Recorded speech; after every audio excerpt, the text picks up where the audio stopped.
நேர்களுக்கு வணக்கம். இன்றைய நேர்காணலில் நம்மோடு இணைந்திருக்கிறார் மூத்த பத்திரிகையாளர் திரு சுஃபியான் அவர்கள். வாருங்கள் பேசுவோம். வணக்கம் சார். வணக்கம் கவிதா. சார், இன்றைய தினம் பார்த்தீங்க அப்படின்னா சசிகலா மேடம் அவர்கள் ஒரு கட்சி கொடியை அறிமுகப்படுத்தி இருக்கிறார். சூசகமாக இல்லை, நேரடியாகவே அவர் சொல்கிறார், ஆமா நான் கட்சி துவங்க போகிறேன் அப்படின்னு சொல்லிட்டு. இந்த கட்சியானது எந்த மாதிரியான மாற்றத்தை ஏற்படுத்தும் நினைக்கிறீங்க? மாற்றத்தை ஏற்படுத்துவது கட்சியினுடைய நீண்டகால ஒரு செயல்பாட்டு அடிப்படையில் தான் மாற்றம் வரும்.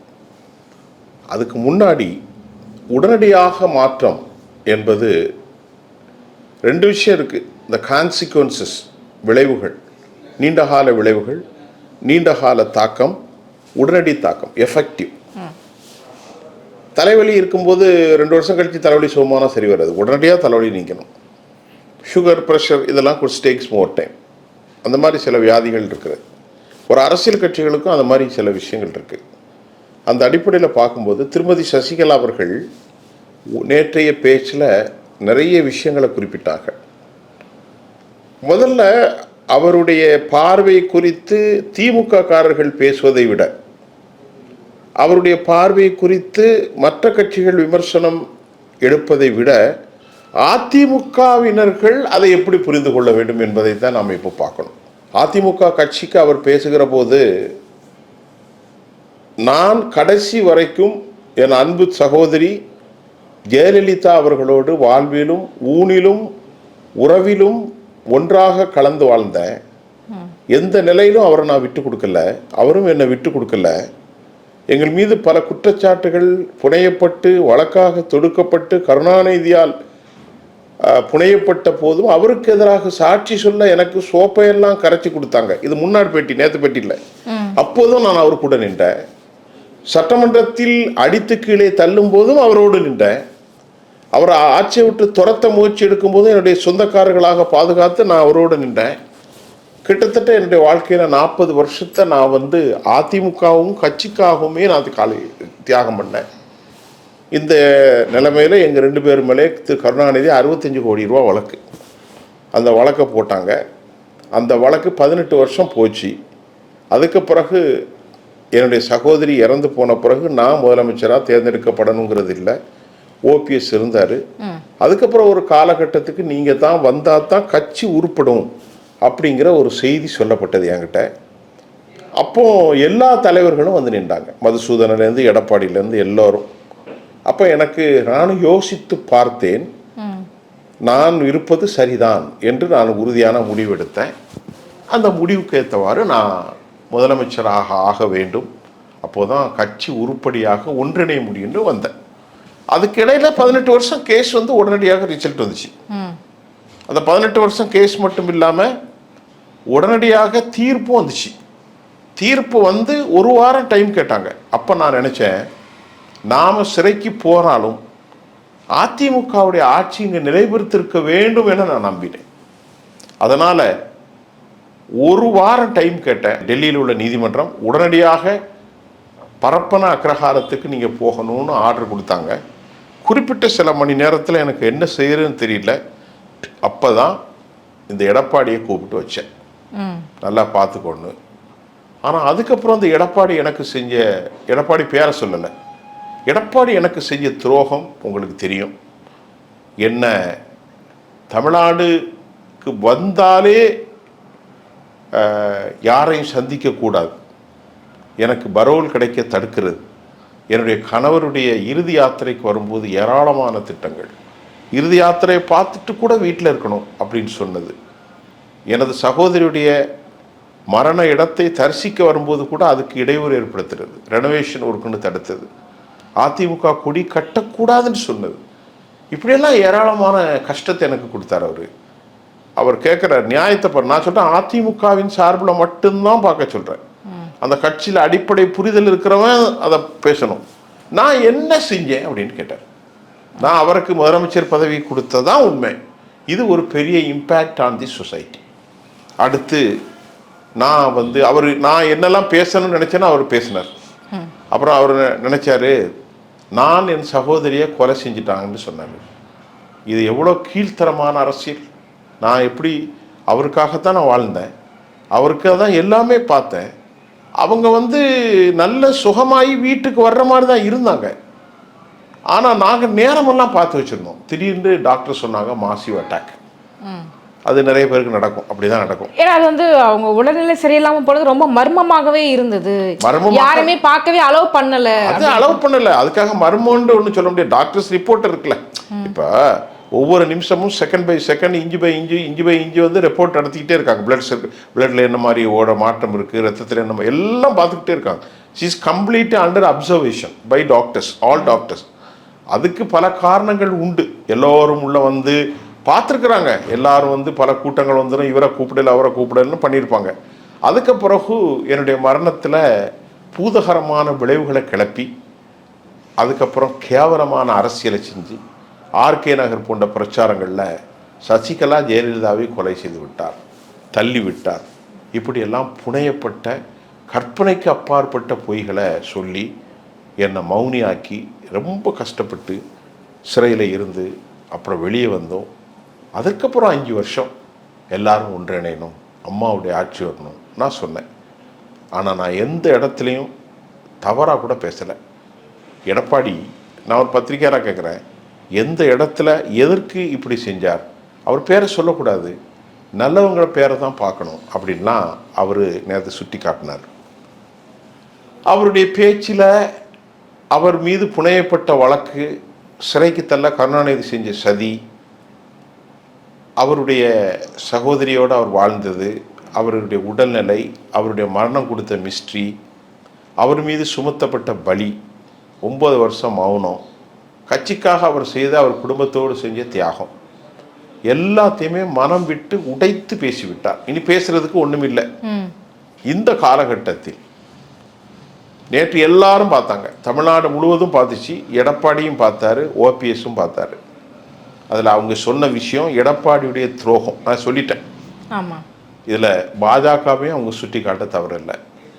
18 வருஷம் அவங்க தனித்திருந்தும் கேஸ் வந்து திடீர்னியாக வந்துச்சு. அப்போ பாரதிய ஜனதாவுடைய அழுத்தம் என்ன? அவங்க தான் இவங்கள வரக்கூடாதுன்னு செஞ்ச சதி. ஒரு கேஸ் 18 வருஷமாக பெண்டிங்கில் இருக்குது, நடைமுறைகள் இருக்கும்போது உடனடியாக அது தீர்ப்பு எப்படி வந்துச்சு? தீர்ப்பு வந்தது மட்டும் இல்லைங்க, அது ரெண்டாவது இவங்க 1 வாரம் டைம் கேட்டாங்க டெல்லியிலேருந்து, அதற்கும் கொடுக்கல. ஒரு மனிதநேயத்தோட ஒரு 3 நாள் 4 நாள் கூட கொடுத்துருக்கலாம், அதுவும் கொடுக்கல.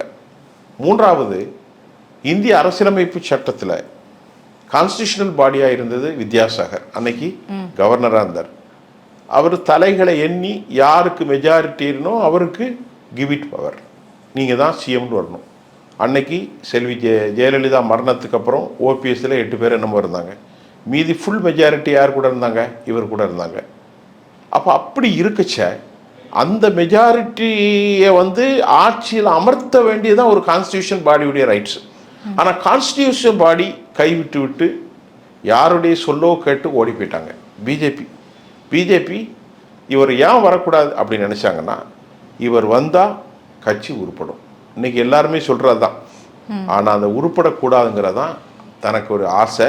அதனால தான் இந்தியாவினுடைய கான்ஸ்டியூஷன் பிரதிநிதியாக இருந்த வித்யாசாகர் கேவலப்பட்டு இதை மாற்றி ஒழிச்சு ஓடினார். உனக்கு பிடிக்கும் உனக்கு பிடிக்காதுங்கிறது இல்லை. அரசியலமைப்பு சட்டத்தில் 2 குழுக்களுக்கிடையே தாவா வந்து விட்டால் யார் வலிமையானவர்களோ அவருடைய தலையை எண்ணி பதவி எடுக்கிறது தான் ஒரு கான்ஸ்டியூஷன் படி. பிஜேபி ரொம்ப கேவலமாக நடத்துவாங்க. விடியற் காலையே கவர்னர் வர சொன்ன ஆட்கள், கோஷாரின்னு சொல்லி மகாராஷ்டிராவில் 70,000 கோடி வழக்கு இருக்குன்னு இன்னைக்கு சொன்னாங்க அஜித் பவாருக்கு. கடைசியில் 1 வாரம் கழிச்சு அவங்க சேர்ந்தவனா அவன் மேலே உள்ள வழக்கெல்லாம் தள்ளுபடி பண்ணாங்க. பிஜேபி மாதிரி ஒரு ஒஸ்டன் பாலிட்டிஷியன் யாருமே கிடையாது. ஆனால் அவங்க பெரிய தேச பக்தர்பாங்க. இதையெல்லாம் அவர் நேற்று மனம் விட்டு தெளிவாக he made very clear statement. அவருடைய அந்த அறிவிப்பானை பேச்சு ரொம்ப தெளிவாக ஒரு 1/2 மணி நேரம் 40 நிமிஷம் இருந்துச்சு.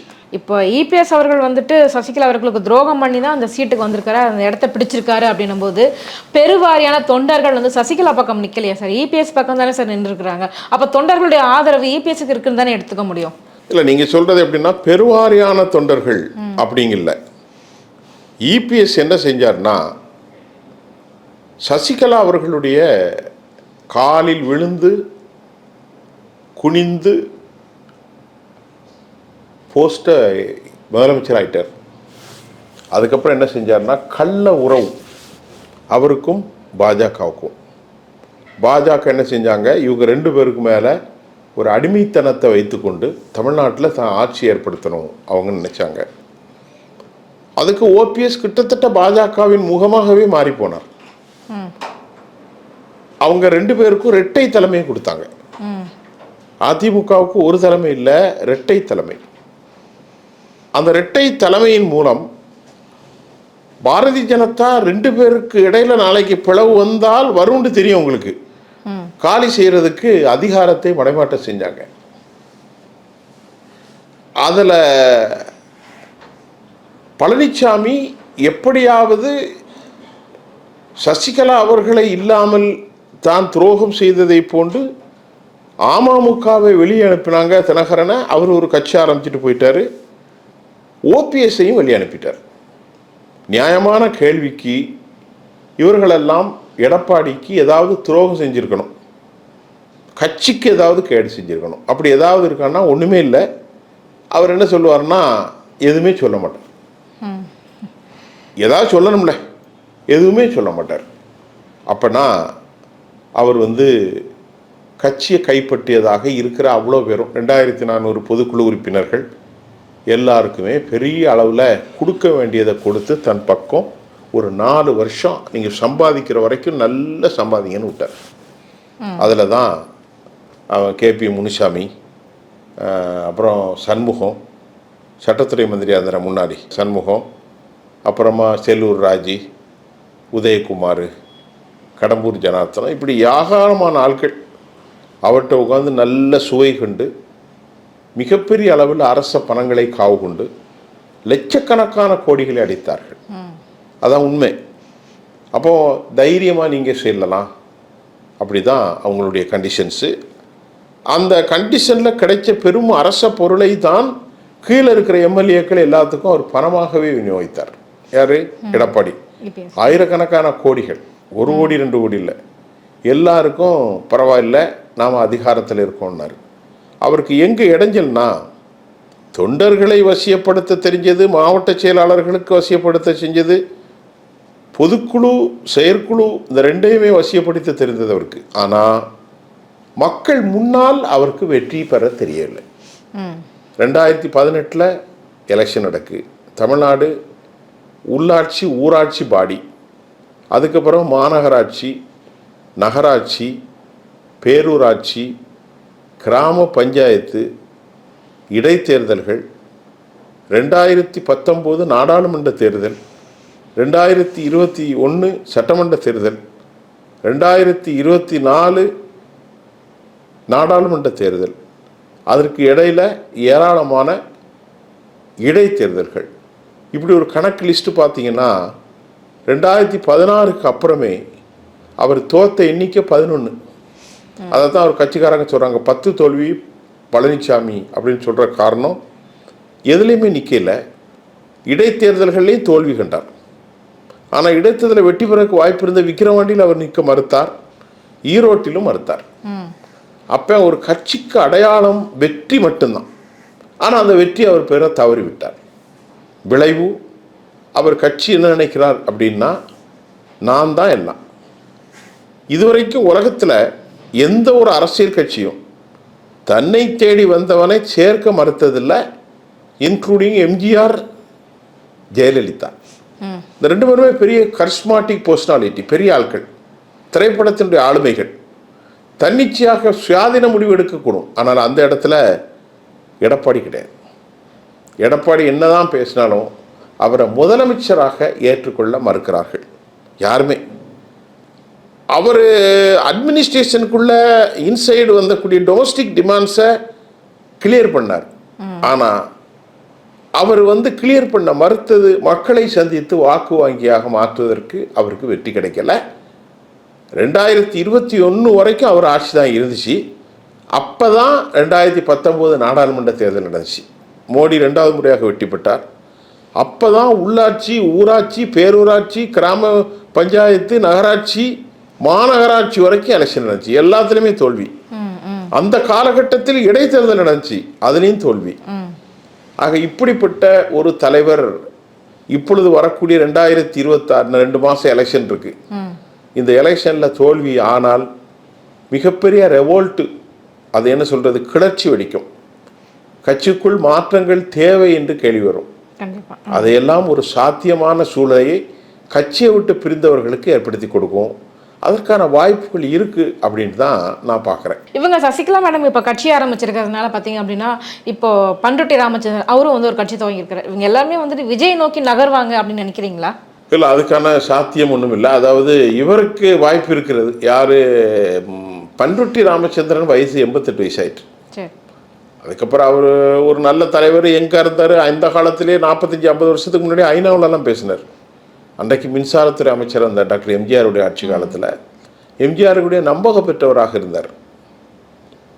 ஆனால் இன்றைக்கு அவர் இந்த 88 வயசில் கட்சி ஆரம்பிச்சிருக்கிறது ஏன், என்ன நோக்கங்கள் ஒன்றும் தெரியவில்லை.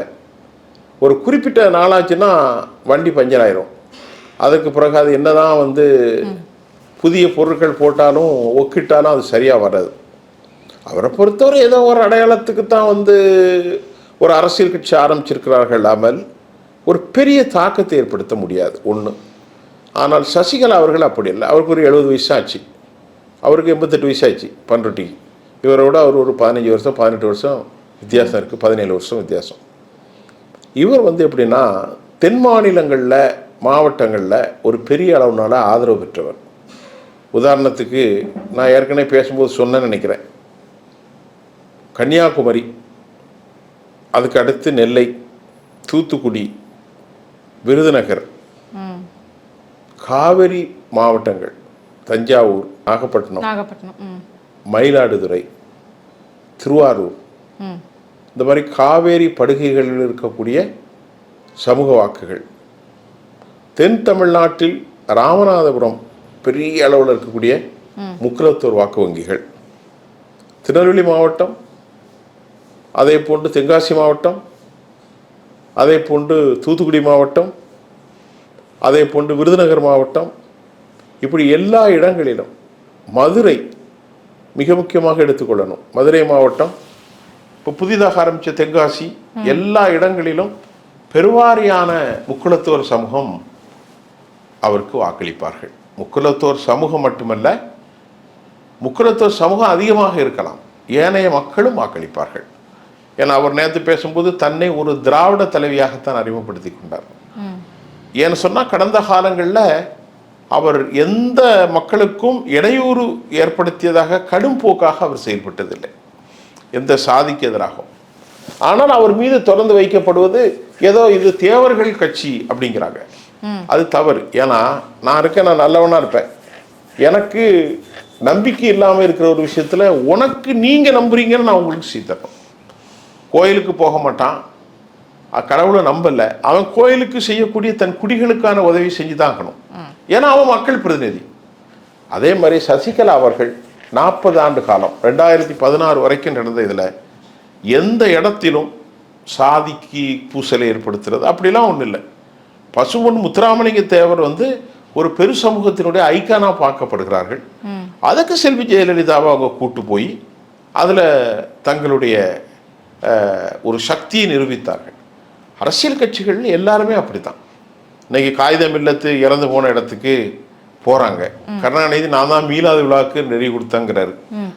தீரன் சின்னமலை, வீரபாண்டிய கட்டபொம்மை, அப்புறம் இதே மாதிரி பசும்பொன் முத்துராமலிங்க தேவர் ஐயா அவர்கள், இப்படி ஒண்டி வீரன், இப்படி ஏராளமான பேர்களுக்கு சிலை வைத்திருக்கிறார்கள். அவர் பேரில் பக்ஸ் டிரான்ஸ்போர்ட், வீரன் சின்னமலையெல்லாம் இருக்கு, தீரன் சின்னமலை. இந்த மாதிரி விஷயங்கள் தொடருது. ஆனால் இந்த தொடர்ச்சியின்